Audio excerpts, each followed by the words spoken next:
Welcome back everyone to a video, and today we're talking about Deebo Samuel being traded to the Commanders. Really interesting trade. I was kind of talked about just about a week or so ago that Deebo Samuel kind of wanted out of San Francisco, and San Francisco kind of just said, okay, we're going to honor that, and it was right to the point. Not really much, if any, social media, Deebo posting, whatever, anything like that. It was pretty to the point for both sides. Now, I will say I like this fit a lot. Now, I think obviously a huge deciding factor in how a lot of people feel about this is how you feel about Deebo Samuel, because he's obviously been an amazing player. At times he gets banged up. He's been inconsistent. It's kind of a weird point in his career. Now, I think if you look at plays from last season, at the very least, he's going to contribute a big portion to the Commanders' offense because, again, this was a team that was supposed to get 4 wins when you had McLaurin and Daniels and Zach Ertz and Austin Eckler, and they made it work with those guys. I see absolutely no reason why, if Austin Eckler can fit into an offense, why could Deebo Samuel not fit in that same offense? And not really, no disrespect to Austin Eckler, but again, he's not young. He's on the older end. Not a lot of juice left there, but he was still able to have some big plays for them. Deebo Samuel, I think, is going to have some very memorable moments in Washington, honestly. Now, I'm not going to say he's going to have some kind of like second prime or anything like that, but I don't really think it's necessary. The Commanders needed a playmaker like this. Obviously, you have McLaurin as like your true wide receiver one, and that's where you're looking to throw the ball every play if it allows you.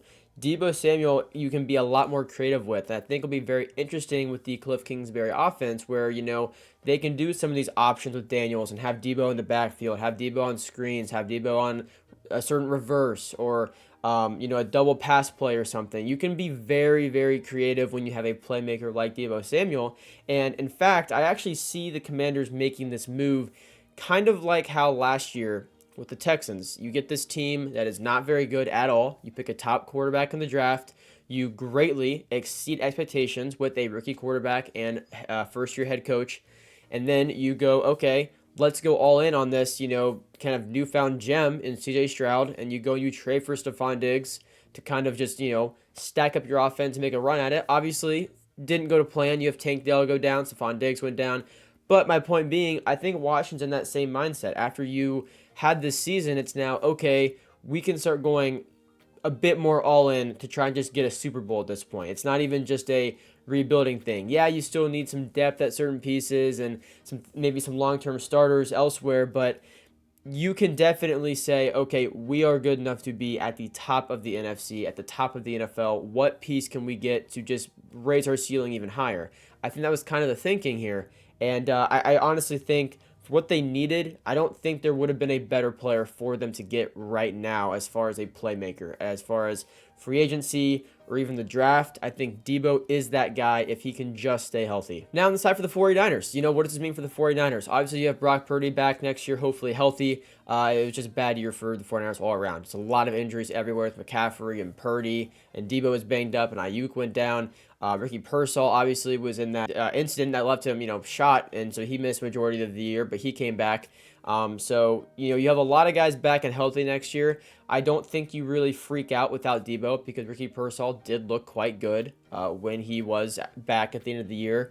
Not the same type of player, but I think you can still count on him to take the next step this offseason and next season as a whole. But I'm going to kind of wait on the analysis for the 49ers, though, because I feel like it's going to be a weird offseason for them. I just, if you're willing to trade Deebo, they said they're willing to trade Ayuk too. Maybe they just ship them both off.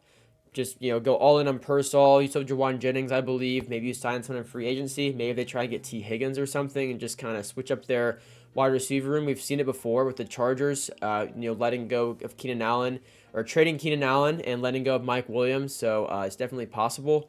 But again, they're at different points in their respective franchises. Chargers were kind of rebuilding, resetting a little bit. 49ers don't necessarily need to, but if they feel like it's for the better of their long-term success, we can always see it happen. We've seen crazier things. As for the Commanders, though, so obviously they and the Eagles are going to be the division favorites over the Giants and the Cowboys. Now, to be fair, if we want to go back to last offseason, we had said it was between the Eagles and the Cowboys, bearing some kind of crazy, explosive first year from either the Commanders or the Giants. And that happened with the Commanders. So not to say Next year, something similar couldn't happen for the Giants or Cowboys, but in my opinion, I think all the hype should be on the defending champs and the Commanders that are now clearly looking to go win as many as possible. Full confidence in their young quarterback and their first year head coach in Washington. Obviously, Dan Quinn had head coaching experience, but first year in Washington. So you have a lot of confidence there. You're confident in the defense. I'm excited to see what the Commanders do the rest of the offseason. If you're willing to get Deebo, I want to see what else they're willing to do in free agency, how active they'll be, what they'll target in the draft. I would like some guys on defense for him, but they found some great players like Frankie Louvu from the Carolina Panthers, who I was very, very high on in Carolina. I was really upset he left, but I was, rooting for him. I talked about him in a lot of videos last year, saying he could be a big player for the Commanders, and he is. He's someone that just flies all around the field. So you got playmakers, and I think that's what they're doing. They're getting guys that are going to make a difference, and Deebo Samuel's going to make a difference. So just how much of a difference, I don't know. Let me know down below what you guys think, though. Is Deebo Samuel going to kind of have this huge year in Washington next year, or is he just going to kind of be that solid wide receiver number 2? Is he going to be more of like a playmaker, throw him at running back a bit more too? How is he going to be used? I don't know. Let me know down below, though. I do think it's going to end up being more of like kind of having him in the backfield, stuff like that. But again, we'll have to see what other moves they make. I'm not sure, who else they might bring in. But yeah, thanks for watching. I do really appreciate it. Just want to get this quick video out talking about the Deebo news. I'm going to have videos on different groups from the combine of guys that I liked a lot. So I'll have like a top 5 running backs thing, receivers, all that kind of stuff. So if that's something you like, make sure to subscribe to the channel. It is free. It takes just a second. It's always NFL content on the channel, whether I'm ranking players or teams or doing videos like this or talking about the draft. We will have a mock draft soon. I think I'm going to start with a top 10 mock draft, and then actually I lied. I'm going to do the groups like I said for the combine, then I'm going to do a top 10 mock draft, and then I'm going to do a full mock draft, and that will all be in the coming weeks, leading up to the draft in April 24th, I believe is when it starts. So yeah, be on the lookout for all that. I'll see you guys in the next one. Peace out.